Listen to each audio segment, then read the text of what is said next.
Hi everyone. Today we're going to tell a story that starts not with a speech or a scandal, but with a single, silent nod, one that would go on to change the way millions see Africa, leadership, and the quiet power of dignity. You'll never believe what happened next because this wasn't planned. This was fate stepping in, mid-flight, mid-history. So before you get comfortable, take a moment to like the video and subscribe, but only if you really like what I do here. And tell us in the comments where you're watching from and what time it is. We love knowing we're falling asleep together from all over the world.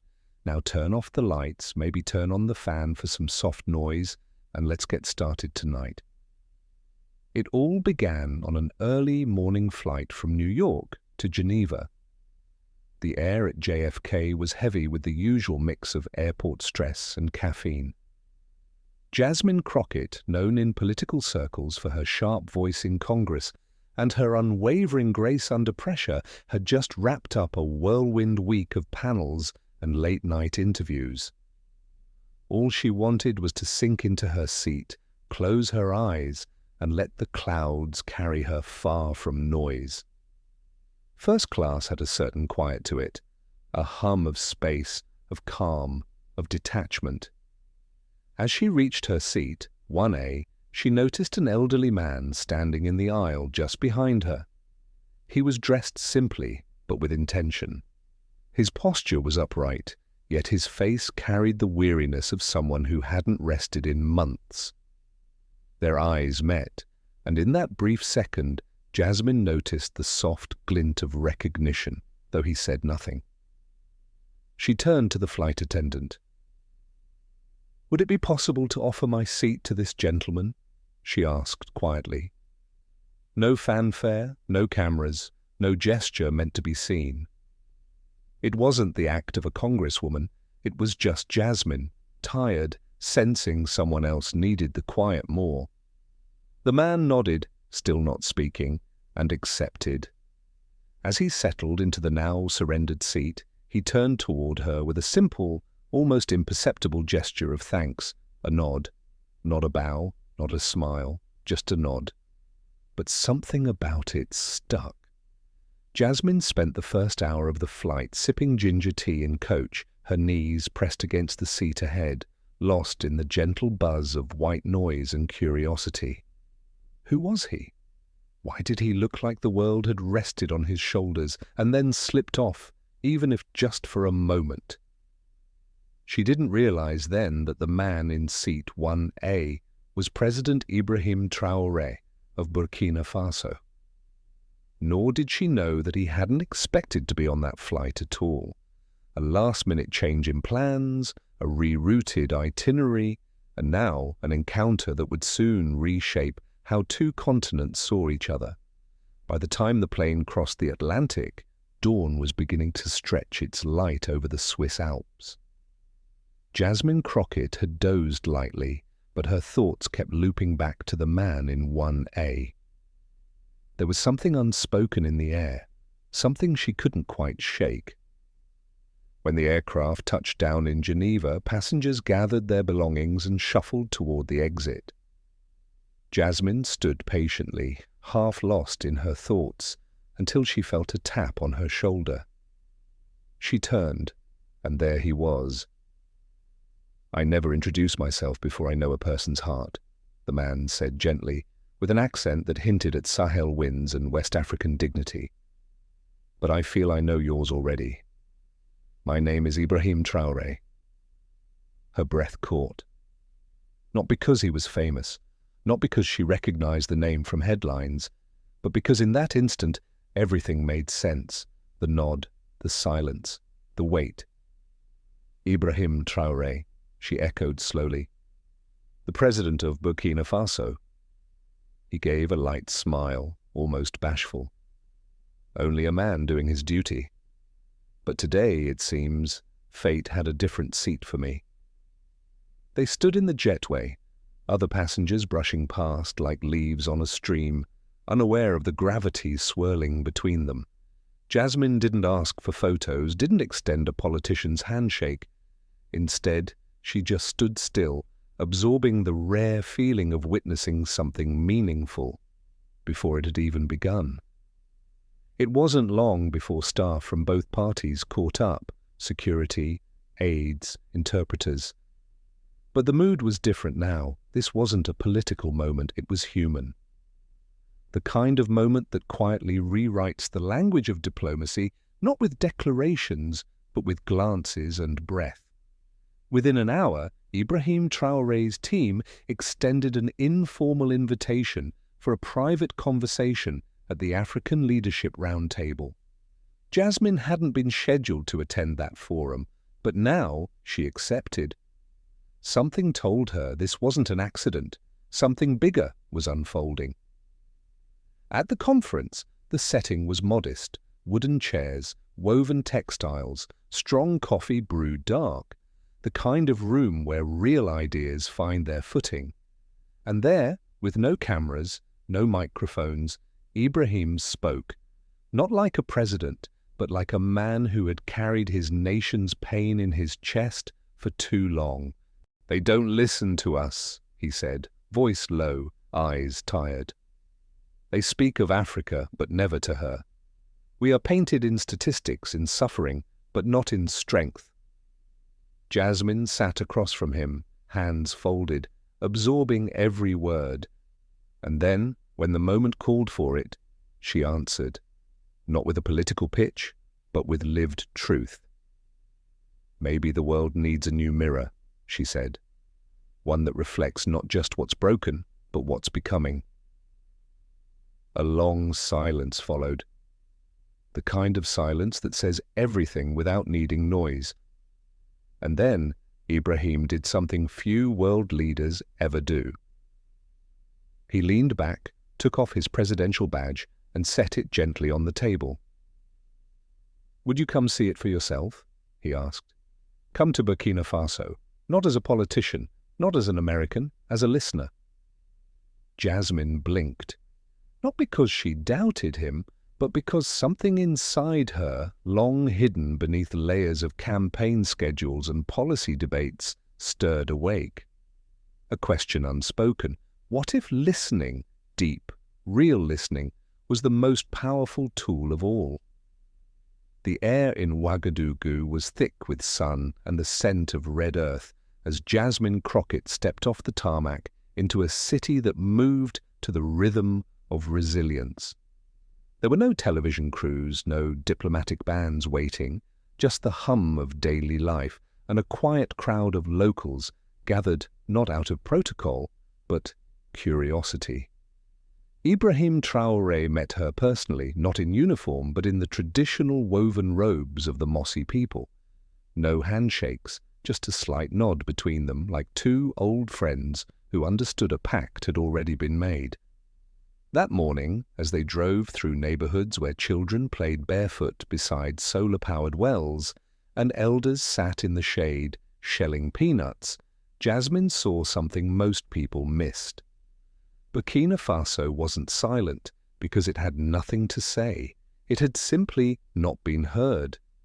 They visited a rural village where women ran a solar grid cooperative. No suits, no stages, just women in bright headscarves lifting car batteries into power banks and explaining in calm, confident voices how they electrified nearby schools and health clinics. Awa, the head technician, walked Jasmine through her workshop. She had once been a street vendor with 3 children and no schooling. Now she trained young girls in circuitry. "I used to sell vegetables in the dust," Awa said. "Now I build light." Jasmine couldn't respond. Her throat caught on the poetry of it all. In another village, a small school stood gleaming from the inside out, not because it had the latest tech, but because its library shelves were filled with handmade books. Students had written them themselves, stories of their ancestors, diagrams of irrigation projects, poems about mango trees and grandmothers. They entered a room where a boy named Issa showed Jasmine a model he had built of a water purification system made from bicycle parts and charcoal. His teacher stood beside him, eyes filled with pride. "I want to clean rivers," Isa said simply, "so people don't have to walk so far." That night, in a communal hall lit by lanterns and laughter, Traoré and Jasmine sat cross-legged on mats, surrounded by villagers. They ate tu and okra stew, passing bowls without fanfare, as if they had done this all their lives. A small girl named Isata approached Jasmine, holding a clay figurine. "I made you a gift," she said, "because you listened." Jasmine's hand trembled slightly as she took the sculpture. A woman, with her ear pressed to the earth. "You heard us," Isata whispered. And in that moment, Jasmine Crockett, congresswoman, lawyer, orator, was no longer any of those things. She was simply present, moved, changed. Back in her guest room, Jasmine stood by the window, watching the night roll across the savannah. Somewhere a radio played old jazz through static. She thought about how many times she'd spoken from podiums, debated in chambers, advocated in front of cameras. Yet none of those moments felt as weighty as this day. Here there were no headlines, no fanfare. Just lives lived with quiet purpose and power. And then it hit her, not like thunder, but like water filling a bowl. This was not a goodwill visit, it was a turning point. One not etched in marble or signed on paper, but written into the heart.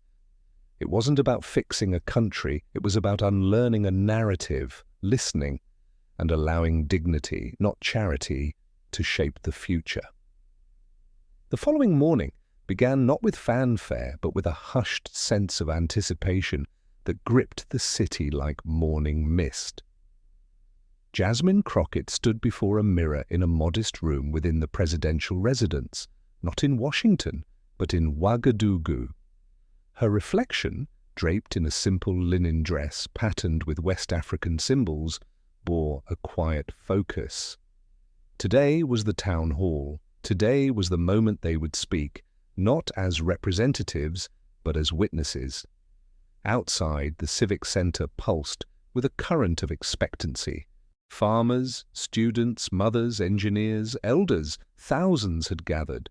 Some carried handwritten signs that read, "We are not silent," or "Dignity has no borders."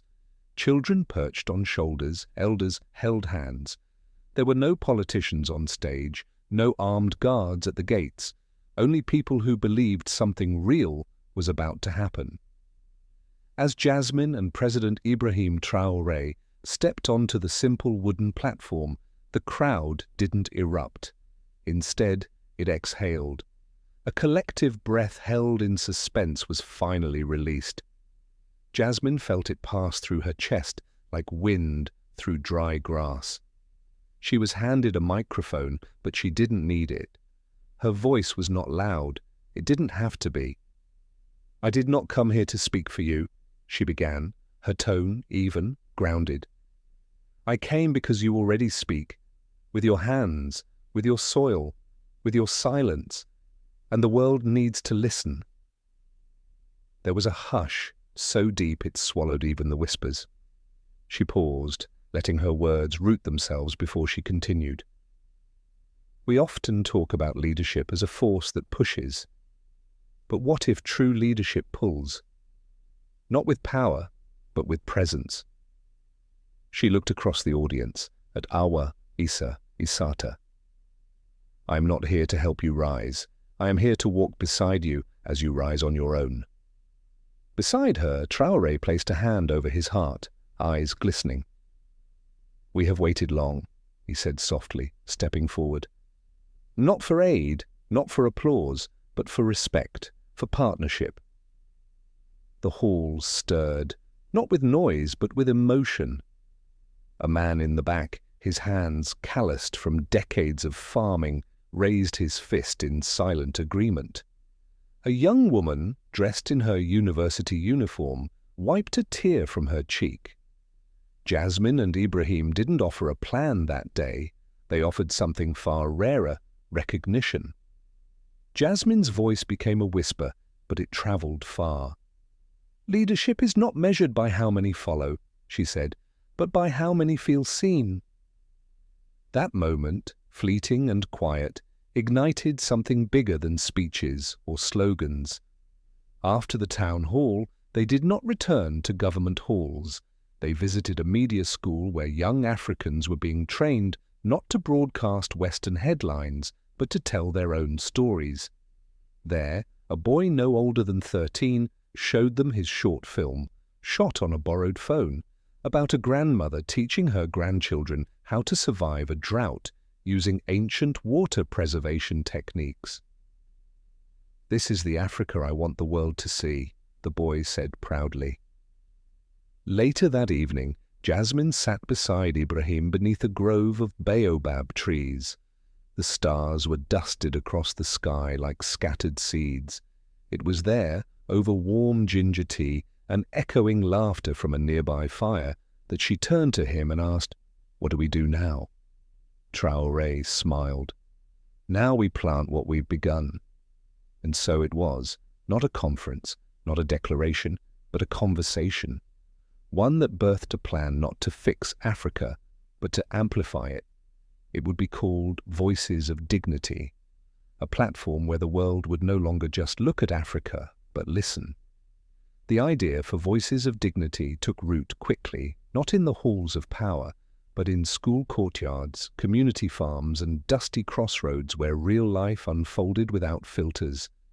What began as a spark in a town hall soon ignited a fire across regions, not a blaze of unrest, but a warming flame of pride. With Jasmine Crockett back in Washington and President Traoré back to leading Burkina Faso, the movement gained form. But neither treated it like a project. It was a promise, a commitment to keep listening, to keep inviting, to keep walking together. They started with stories. A traveling team of young journalists, trained locally, began filming interviews with elders who remembered when Burkina Faso was still called Upper Volta, when independence was not just a date, but a dream. They captured engineers building solar-powered irrigation systems from scrap metal. They interviewed women's co-ops that transformed shea butter not only into product, but into prosperity.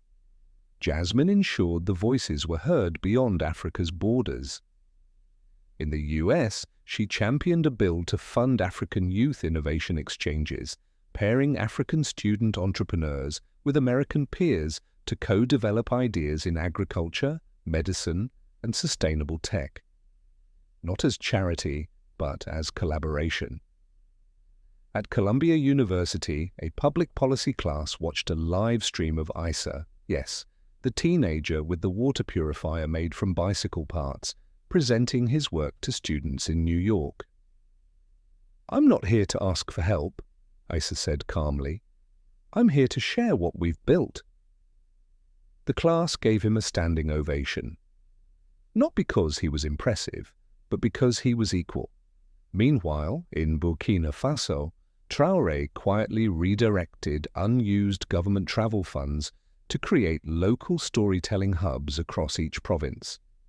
Simple buildings with internet access, microphones, and training workshops. The motto above each door read, "Speak, and the world listens." When Jasmine returned to Burkina Faso for the first annual Voices of Dignity Summit, it was not a ceremony. It was a gathering of equals. No gold-framed photo ops, no elaborate speeches, just people. A teacher from Ghana, a tech founder from Rwanda, a weaver from Mali. A 10-year-old girl from Ouagadougou named Isata stood on a makeshift platform and read her essay titled, "My Future in My Words." She didn't cry, she didn't stumble, she just spoke. And when she finished, Jasmine whispered to Traoré, "This is it. This is the leadership we needed." He nodded. And it came from a voice no one expected.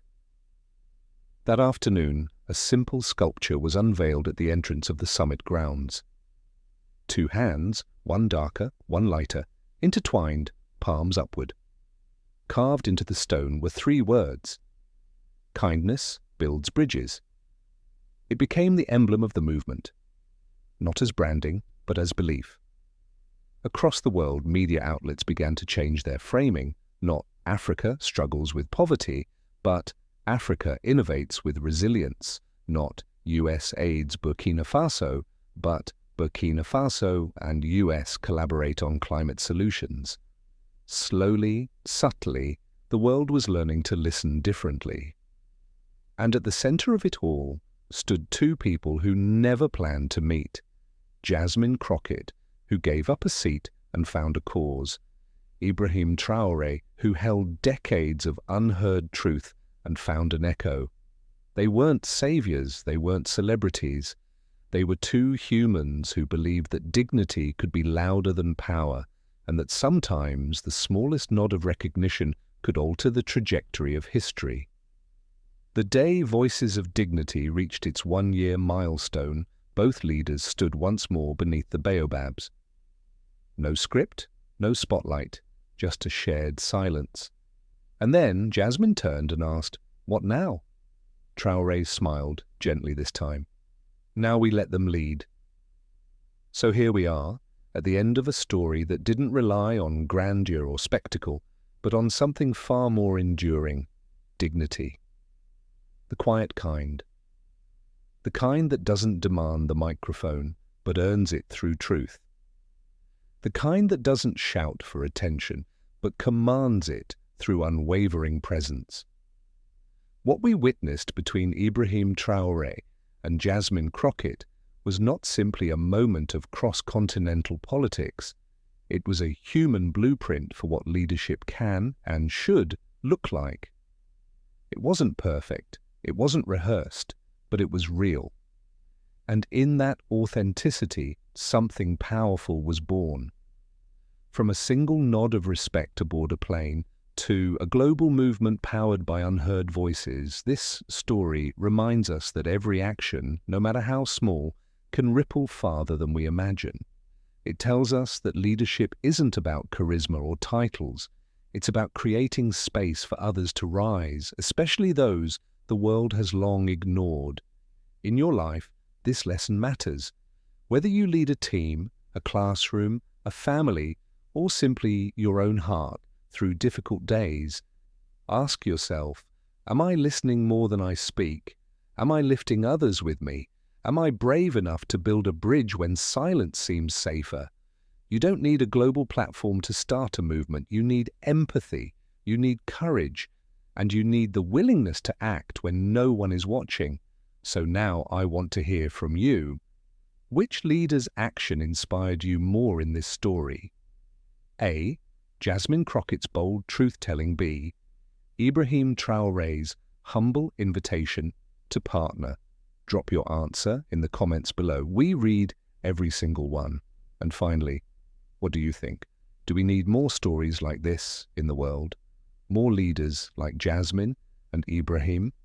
Share your thoughts so others can learn from your wisdom too. If you felt something tonight, if your heart stirred even a little, please like this video, subscribe to the channel, and help us keep creating meaningful stories that bring light, hope, and change.